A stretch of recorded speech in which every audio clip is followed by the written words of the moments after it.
শিয়ালদা স্টেশনের ৯ নম্বর প্ল্যাটফর্মের সেই একই বেঞ্চে আজও বসে আছেন অবিনাশবাবু। ঝাপসা চোখে শুধু অস্পষ্ট কিছু রং আর ছায়া।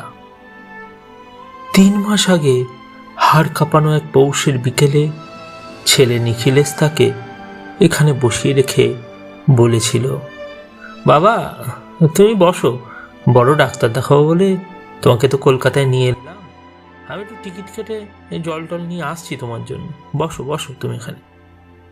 গ্লুকোমায় আক্রান্ত অবিনাশবাবু ছেলের কথায় ভরসা করে চাদরটা গায়ে জড়িয়ে বসে রইলেন। সে জল আর আসেনি, নিখিলেশও ফেরেনি। অবিনাশবাবু জানতেন না ২৫ বছর আগে এক অনাথ আশ্রমের দোলনা থেকে এই নিখিলেশকেই তিনি বুকে তুলে নিয়েছিলেন। নিজের রক্ত না হয়েও নিখিলেশ ছিল তার নয়নের মণি। স্ত্রী মারা যাওয়ার পর এই ছেলেই ছিল তার একমাত্র অবলম্বন। কিন্তু সে ছেলেই আজ বৃদ্ধ বাবাকে অন্ধ বোঝা এই মনে করে স্টেশনের হিম স্রোতে ফেলে চলে গেল।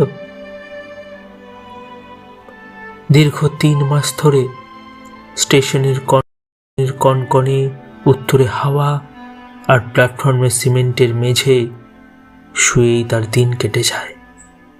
স্টেশনে কেউ কেউ কখনো খাবার টাবার দেয় তাকে, কিন্তু তিনি নিজে থেকে কিছু কারোর থেকে চান না।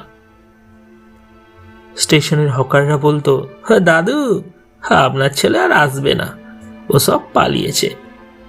অবিনাশবাবু ম্লান হেসে বলতেন, আসবে রে, দেখিস পিঠের মধ্যে পথ হারিয়েছে হয়তো, খোকা আমার, ঠিক আসবে। ৩ মাস পূর্ণ হওয়ার রাতে স্টেশনে এক কুয়াশার চাদর নামছিল। অবিনাশবাবু তখন ক্রমশ নিস্তেজ হয়ে পড়লেন।